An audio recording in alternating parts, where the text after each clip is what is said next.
We all knew that at the end of the 2023 season, the Titans would be going into a rebuild. We did not believe that it would be coming also with a new head coach involved. Mike Vrabel has been fired from the Tennessee Titans after having 4 straight winning seasons, but then 2 back-to-back losing seasons. So Ryan and I, we're going to break down the 2023 NFL season, and then in the second half of the video, we're going to kind of preview what the 2024 offseason might look like for the Titans. So be sure to stay for the entire video. And while you're at it, like, subscribe, and help us reach our goal of 3,000 subscribers by the end of the playoff season. Ryan, let's pull up our slides here, just kind of breaking down some of these statistics. The Titans went 6-11, and it kind of went exactly how I figured we thought it would go. Ryan Tannehill, Derrick Henry, just I think on the latter half of their career, wouldn't be able to overcome some of I would say just age, so to say. Also, too, there was some void of talent on the offensive line side of the ball and in the secondary as well. But that all being said, though, this is where I think Vrabel, I always viewed him in the light of like one of the better coaches in the league because of how well and competitive I think they seem to play week in, week out with the overall lack of talent on the team, especially since the A.J. Brown trade. Yeah, and to me, that's kind of how I've looked at it is like, ever since that A.J. Brown trade, Derrick Henry has been in decline. The Taylor Lewan injury was, or I guess, series of injuries, and then ultimately his retirement has just kind of led to that offensive line really struggling. And yeah, like this offensive line just never kind of recovered after that pretty dominant run there for 4 years. And Derrick Henry had a 2,000-yard rushing season. He led the league 2 out of those 4 years in rushing yards. And this offense definitely ran through him. But after that A.J. Brown trade, they became very one-dimensional. Teams were able to kind of get after this offensive line, as I said, with Taylor Lewan going down with injuries and then retiring, and Ryan Tannehill aging. They just didn't have the horses to really compete at a high level anymore. And then, to me, I think what's even more impressive, I think you look at these defensive stats, and this offense, 29th in passing, 17th in rushing, not a good offense by any means. They definitely put their defense in some poor situations. And I still feel like Mike Vrabel was able to put together really solid game plans, utilizing the strength of that defense, which was the front seven. And yeah, like still having this team in good spots to at least play competitive games. And that was one of the things why I don't really like the moving on from Mike Vrabel. From what I've heard, the decision was kind of mutual. I think Mike Vrabel was done with the Titans as well as the Titans may have been done with him. There's speculation there as well, especially on the Patriots side. Like I'm a Patriots fan, and on the Patriots side, Mike Vrabel, everybody thinks that Mike Vrabel wants to come back to New England and replace Belichick. So, which would be a good scenario, I think, for Vrabel and the Patriots. But I would say, as a Falcons fan, I would love to have Vrabel there. I think that would be phenomenal. Yeah, and I think he'd be coming in a good situation. But I think the Patriots connection does make a lot of sense. And I will say, and this I think kind of goes to show, it's something similar. I think with you can go look at Mike Tomlin, I think, or other coaches as well who probably did not have the void like that great of talent on the team, but were able to keep their teams in games and somehow figure out wins. And I think Vrabel always put this team in the best position to win. Even going looking at just their schedule, they almost beat the New Orleans Saints to start off the season. Then they pulled off a close game against the Los Angeles Chargers as well. Then they dominated Cincinnati Bengals in Week 4. Barely lost to the Colts in Week 5. Then they had a bye week in Week 7, and that's when the Will Levis era started in Tennessee with his dominant win over Atlanta. But then they barely lost to Pittsburgh. They were 20 yards away from winning that game. They barely lost to Indianapolis in overtime in Week 13. Pulled off the upset of Miami. Barely lost to Houston in Week 15. Like, there were these games, and they barely lost to Seattle in Week 16. So, like, there were moments where, and it goes, it's like just a game of inches. And that's to where, to me, I think it's like, it's interesting just to see them move on, but I can understand if it was mutual, like, hey, let's just break up now amicably. Like, if you want to fire me just so I can immediately go, and then if you want to go find your new head coach, I get that. I absolutely get that. And so, but that's for, to me, especially even looking at last year and how they almost won the AFC South with all the injuries that they had, the fact that Vrabel will still have one of the better top defenses with not a great secondary last year, not really that great of a secondary this year. Danico Autry had, I think, 11.5 sacks on the season. He's going to be a free agent. We're going to get to that here in a second. So losing him is going to be interesting, but whatever coach comes in, I think they're coming into a very unique situation here as we look on to the future. If you want to go on to the next slide. According to Spot Track, as of right now, this was as of the January 8th numbers.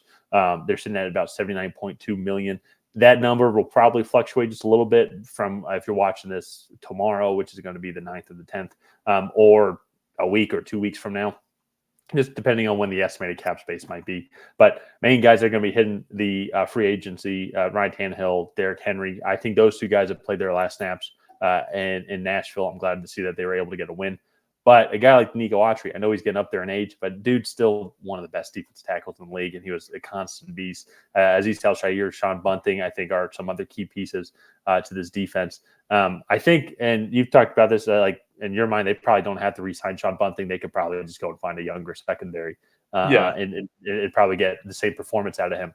But in general, though, I think the old guard on the offense is moving on, but I think they have some good young pieces of Will Levis and Tajay Spears and Peter Skoronski that they can start to build around. DeAndre Hopkins is going to be there for another year at least also, and he can develop a good connection with Will Levis. I think it's going to be very unique on what they end up deciding to do with the draft. Because to me, I think that they are going to have I think probably their top two needs, I would say offensive line for sure, and then I think just with how much of a scoring league it is, I would almost put wide receiver over addressing the secondary. I think you can maybe go out and sign in the secondary. So that's why I think this 7th pick and this 38th pick, their first 2 picks in the NFL draft, I think they can go one of each way. And the 7th pick, Joe Alt or Olu Fashanu is going to be there, one of those two guys. And also probably Roma Dunze is probably going to be there, or Brock Bowers. And I think any one of those 4 guys would immediately address the need and be instant starters day one. And on the 38th pick, I think they would do the opposite. If they went receiver with pick 7, I think there's going to be a lot of guys that are going to be available in that offensive line area, such as Tyler Guyton. Who's the guy? Patrick Paul, Houston. Is it Jordan Morgan? Jordan Morgan. Jordan Morgan from Morgan to Morgan. Okay. Troy Fatanu, the tackle from Oregon, had a horrible national championship game. And he was projected to be a first rounder. He also, to me, projects to be more as a guard, kind of in that Peter Skoronski mold, like the 6'4", 325. And yeah, so that's just, like, it is a tough spot taking tackles there in the second round if you miss out on the top 2 guys in the first. But hey, it's a lot better than what they have on this team currently. I will say this is our second time making this video. We actually recorded this last night in our re-recording. I did have Danico Autry as a must re-sign when Vrabel was coming back as head coach. I don't necessarily think that way anymore, just because I feel like Danico Autry had a specific set of skills, sort of like Liam Neeson, that really fit well in a Vrabel system. And I don't know whoever they bring in, if it's an offensive-minded guy. I think they'll probably bring in a new defensive coordinator who will probably want to bring in his own guys. And this defense will probably take a much bigger regression in 2024, but then can start to build back up from there, just because it'll probably be a whole new philosophy that will be like a whole new defensive philosophy that will be installed. So yeah, it's I think it's gonna be fascinating. I honestly was not expecting this move, but after thinking about it kind of throughout the day, I guess it can kind of make sense, especially too if Vrabel doesn't want to like stick around for a rebuild, or if he was unhappy with the ownership, be like, fine, there's gonna be plenty of other good coaching spots that are available if he wants to go back to New England. If he wants to go out to LA, I think that he would instantly make that defense better. I think that would be a really good fit. I honestly think Atlanta would be a good fit as well. And so I don't know if he'd want to go to Washington just because of it. I feel like it'd almost be the same situation that he's in now, maybe a little bit better receiving weapons that he has, but it's going to have a good defensive line with a weak secondary that he's going to have to rebuild. So we'll have to kind of see what ends up for both of them. But I would not be surprised if Vrabel's not on the market for too long. I bet at some point in the playoffs he is going to in the near future, I would say by the end of the divisional round. He's probably the biggest name. Well, like there are bigger names that are probably on the market. Like I think Ben Johnson, Bobby Slovic are bigger names per se. But like none of the guys have the track record that Mike Vrabel has.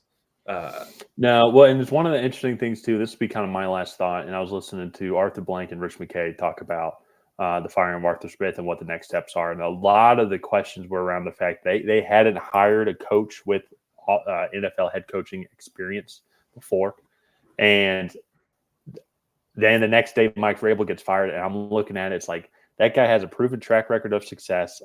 I think he was the unfortunate.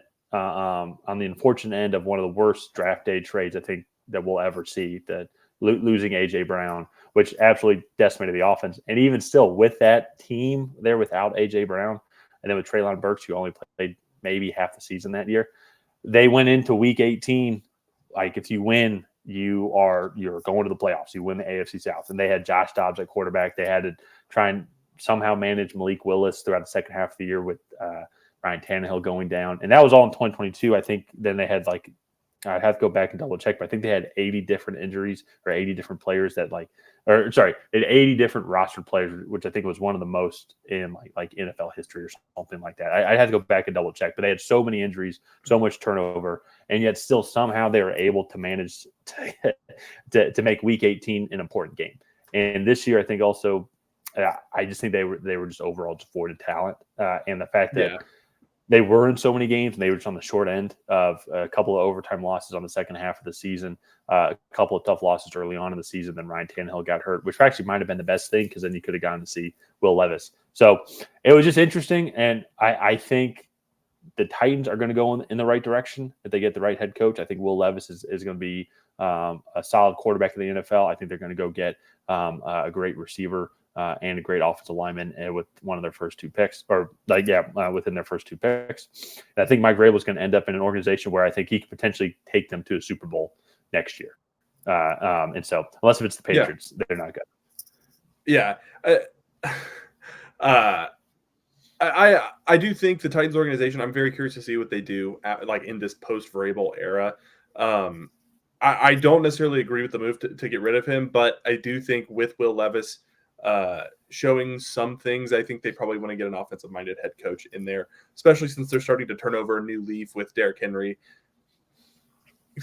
Derrick Henry kind of getting older and potentially moving on in free agency. So it'll be interesting watching what the Titans do with the rest of this offseason and into next year.